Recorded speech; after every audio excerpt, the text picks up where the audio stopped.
1817년 미국 남부 테네시주 레드리버 근처의 작은 농가에서 이상한 일이 시작되었다.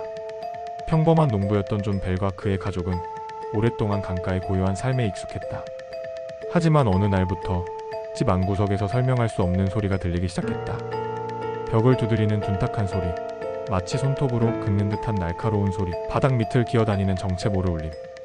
처음에는 쥐나 작은 동물의 장난이라고 생각했지만 소리는 점점 커지고 집 안전체를 울렸다. 가족이 모두 모여 기도할 때에도 그 소리는 멈추지 않았고 밤마다 아이들의 이불이 잡아당겨지는 일이 일어났다. 마치 보이지 않는 손길이 집 안에 스며든 듯 존재하지 않는 누군가가 계속해서 움직이고 있었다.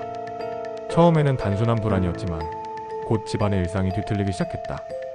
부엌에 두었던 음식이 상하고 술병이 깨지고 누군가 움직이지 않았는데도 가구가 흔들렸다. 벨의 아내와 아이들은 공포에 떨었고 이웃들도 호기심 반 두려움 반으로 집을 찾아왔다.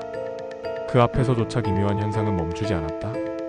사람들 앞에서 갑자기 바람이 일어나 촛불이 꺼지고 공기 중에서 낮은 웃음소리가 들렸다고 한다. 그 목소리는 점점 또렷해져서 어느 날에는 스스로를 케이트라 불러달라고 말했다고 전해진다. 정체를 드러내지 않은 채 음성으로만 나타난 그 존재는 가족을 조롱하고 예언을 흘리며 특히 존 벨을 향해 분노를 드러냈다고 한다. 존 벨은 알 수 없는 병에 시달리기 시작했다. 이유 없는 마비, 극심한 고통, 설명할 수 없는 쇠약. 당시의 의사들은 병명을 붙이지 못했고 사람들은 이 현상이 케이트의 저주라고 믿었다. 실제로 케이트라 불린 존재는 존 벨의 병세를 언급하며 그의 죽음을 예고했다고 한다. 그리고 예언대로 존 벨은 결국 병으로 세상을 떠났다. 그의 죽음 이후 장례식장에 모인 이웃들 앞에서 들렸다는 웃음소리는 풍문 속에서 가장 섬뜩한 장면으로 전해진다. 어떤 사람은 케이트의 목소리가 수를 따르며 축배를 드는 것 같았다고 말했고 또 어떤 이는 그의 직접 비웃음이 속삭이는 듯 했다고 기록했다. 이 사건은 단순한 가족의 불행으로 끝나지 않았다. 당시 마을 전체가 위기한 현상에 휘말렸다. 수십 명이 동시에 집에 모여 체험을 했다는 기록이 남아있으며 많은 사람들이 실제로 벽이 두드려지고 목소리가 들리는 것을 목격했다고 주장했다. 하지만 세부 내용은 제각각 달랐다. 어떤 이는 여자의 목소리였다고 했고 또 다른 이는 아이 같은 웃음소리였다고 말했다. 심지어 어떤 이는 이 집에서 밤을 지낸 뒤 병을 얻었다고도 증언했다. 사건의 세부는 엇갈렸지만 사람들은 모두 그것이 단순한 우연이 아니라고 믿었다. 테네시의 이 지역은 당시 미신과 종교가 공존하던 곳이었다. 강가의 농촌 마을에서 사람들은 성경을 읽으면서도 귀신 이야기를 두려워했고 초자연적 현상을 쉽게 믿었다. 때문에 벨 위치 사건은 단순한 가정사에서 벗어나 곧 마을 전체의 괴담으로 확산되었다. 벨 가족은 고립되었고 사람들은 밤마다 이 집 근처를 지나가길 꺼렸다. 심지어 아이들은 벨 위치가 잡아간다는 말에 울음을 그쳤다고 한다. 풍문은 공포를 자극했고 공포는 사람들의 상상을 더욱 키웠다. 존 벨이 죽은 뒤에도 현상은 완전히 사라지지 않았다. 몇 년 뒤에도 케이트의 목소리가 다시 들렸다는 기록이 있으며 그 존재가 집을 떠난 뒤에도 근처에서는 이상한 현상이 목격되었다. 마치 사건은 끝나지 않은 채 계속해서 살아있는 듯 전해졌다. 그러나 시간이 흐르면서 기록은 점점 줄어들었고 결국 사건은 명확한 증거를 남기지 못한 채 풍문과 전설로만 이어졌다. 후대의 연구자들은 이 사건을 다양한 방식으로 해석하려 했다. 어떤 이는 집단 히스테리라고 설명한다. 종교적 압박과 가부장적 사회에서 억눌린 감정이 공동체적 망상으로 폭발했다는 것이다.